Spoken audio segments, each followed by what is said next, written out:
तत्व के अनुभव का ही प्रतीक है गंजत्व।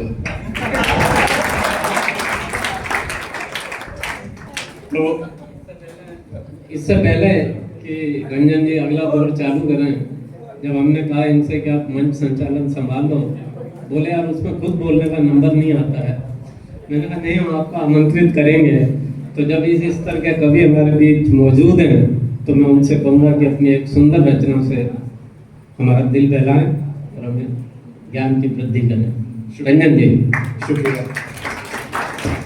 मैं आदरणीय अग्रज भारत सुनेजा साहब का आभारी हूँ। अजय, सौरभ और सौरभ का विशेष रूप से कि इन्होंने मेरे अध्ययन में, विश्राम में, शयन में सभी में खलल डाला और यहाँ आने के लिए मजबूर किया। और आखिर में ये हुआ अंत में कि मैंने इनसे कहा कि हम सब लोग एक साथ आएंगे, सबको अलग अलग तंग मत करना। तो हम सब लोग, और इसके कारण से मैं इनके लिए बहुत बहुत आभार व्यक्त करता हूँ। राजुल जी भी हमारी विद्यार्थी रही हैं, वैसे उम्र में मुझसे वरिष्ठ हैं और अनुभव में भी आप मुझसे काफी वरिष्ठ हैं, लेकिन क्योंकि इन्होंने पीएचडी मेरे विभाग से किया है तो इसके कारण ये विद्यार्थी रहे हैं और विद्यार्थी का मान रखना बहुत आवश्यक है, इसलिए आज हम आपके बीच उपस्थित हैं।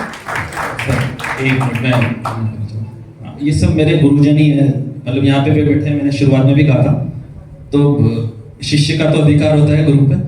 2007 से मेरे गुरुजी रहे हैं और आज करीब 18 से 20 साल हो गए।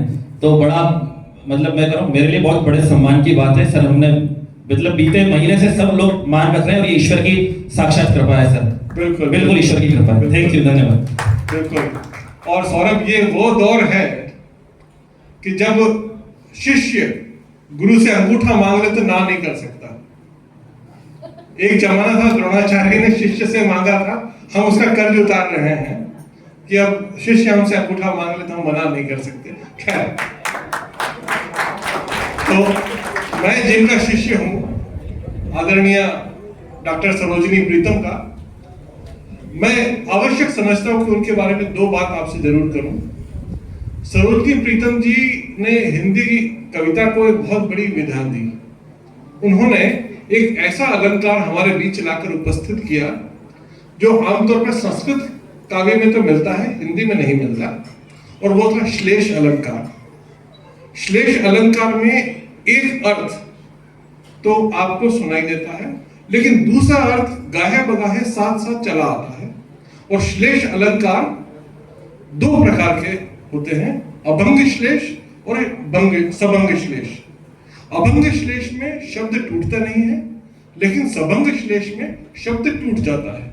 मैं आपको एक छोटा उदाहरण देकर के अपनी कविता के माध्यम से ये समझा रहा हूं।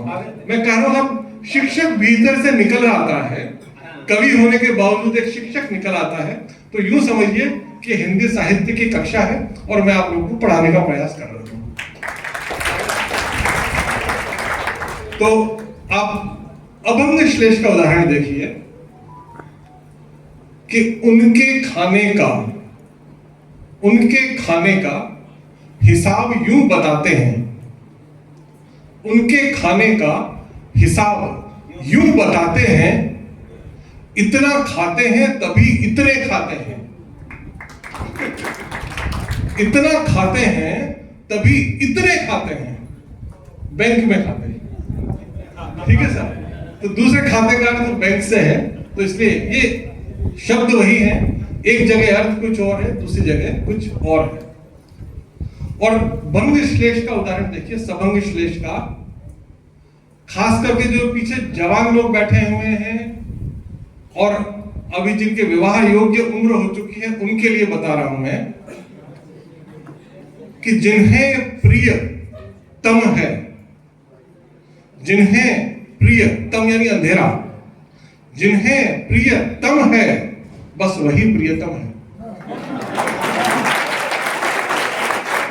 जिन्हें प्रिय तम है बस वही प्रियतम है। और एक आपने सुना होगा, हिंदी में 3 तरह की डिग्री होती है, गुड, बेटर, बेस्ट जैसे हम कहते हैं। एक अच्छा, बेहतर, सर्वश्रेष्ठ सर्वोत्कृष्ट उस तरीके से। तो जहां तर और तम लगता है वहां पर कंपैरिजन और सर्वश्रेष्ठ आ जाता है। तो उसका एक उदाहरण देखिए कि हिंदी प्रेमी के मन में संशय उठ रहे होंगे, हिंदी प्रेमी के मन में संशय उठ रहे होंगे कि प्रियतम हूं मैं तो प्रिय और प्रियतर भी रहे होंगे। हिंदी प्रेमी के मन में संशय उठ रहे होंगे कि प्रियतम हूं मैं तो प्रिय और प्रियतर भी रहे होंगे। अब इनसे थोड़ा हट करके हम कुछ और चलते हैं। देखिए, इस कविता के दो पद हैं और दोनों में शब्द वही है, बस स्थान परिवर्तन हो जाए तो अर्थ बदल जाता है। पहले देखिए, अब ईगो की लड़ाई क्या होती है। ईगो आप सभी जानते होंगे कि ईगो क्या है कि तू तो तू, मैं बस मैं, तू तो तू, मैं बस मैं। देखिए, महानता और शुद्धता का परिचय है ये कि तू तो तू, मैं बस मैं, और परिणाम तो बस तू मैं। शब्द नहीं है, तू तो तू, मैं बस मैं, तो बस तू मैं। और एक और देखिए, यही उदाहरण देखिए, शब्दों का हेरफेर। वही शब्द का स्थान बदलता है तो अर्थ बदल जाता है। मेरे ससुर साहब स्वर्गीय डॉक्टर मुंदड़ा साहब को बहुत शौक था। जो राजू मैडम ने आज कवि सम्मेलन करवाया, वो अक्सर अपने घर पे कुछ कवियों को बुला लिया करते थे, नए पुराने, और हो जाया करते थे। तो एक बार हमें भी बुलाया गया। तो देखिए कि घर में एक बैठक जमाई, घर में एक बैठक जमाई, घर में एक बैठक जमाई और एक बैठक में घर जमाई।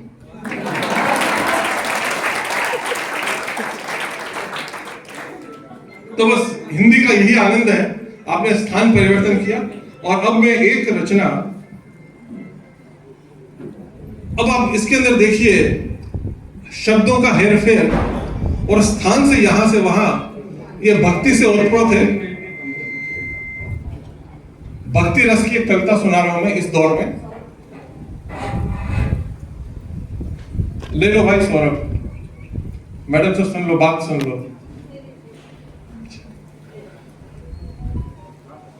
कि देखिए, मैं आप सबको वृंदावन ले चलता हूं। वृंदावन में कृष्ण है, राधा है, बांसुरी है, बांसुरी की तान है। और आप सभी लोग जानते होंगे कि संगीत में 7 सुर होते हैं और उन 7 सुरों के साथ में 22 श्रुतियां होती है। श्रुति वो है, वो फ्रीक्वेंसी है, वो आवृत्ति है जो हमारे कान अंतर कर पाते हैं। तो संगीत में 22 श्रुतियां मानी जाती है जो 7 सुरों के बीच में स्थित होती हैं। तो कविता का मुलाहिजा करें कि अधर धरी मुरली गिरिधर ने, अधर धरी मुरली गिरिधर ने, धरा पे धरे दश चिन्ह चरण ने। कृष्ण के पैरों में 10 चिन्ह थे, शंख चक्र गदा पद्म तीर कमान इत्यादि 10 चिन्ह हुआ करते थे। तो अधर धरी मुरली गिरिधर ने, धरा पे धरे दश चिन्ह चरण ने। मुरली की धुन सुन आई राधा बाई तब, मुरली की धुन सुन आई राधा बाई तब, धर दी अधर स्मित मुरली धरण। मुरली की धुन सुन आई राधा बाई तब, धर दी अधर स्मित मुरली धरण ने। अधरों के ऊपर मुस्कान आ गई उनके। और अब गौर करिएगा, इसके अंदर भी सबंग श्लेष है कि 2200 श्रुति शर्माई राधा 2200 श्रुति शर्माई राधा 2200, धर रखी समेट के 7 सुरन ने, गिरी मुरली गिरिधर के चरण तब, अधर धरी फिर मुरली धरन ने। तो ये कृष्ण की महिमा है कि उनकी मुस्कुराहट देख करके 7 सुरों ने 2200 श्रुतियों को समेट लिया और मुरली भी शर्मा गई, वो उनके चरणों में गिर पड़ी कि अधर धरी मुरली गिरिधर ने, धरा पे धरे दश चिन्ह चरण ने। मुरली के धुन सुन आदर आई राधा बाई तब धर दी अधर स्मित मुरली धरन ने 2200 श्रुति शर्म आई राधा 2200 धर रखी समेट के सात सुरन ने गिरी मुरली गिरिधर के चरण तब अधर धरी फिर मुरली धरन ने अधर धरी फिर मुरली। और एक दो उदाहरण मैं और देता हूं इस राउंड के अंदर।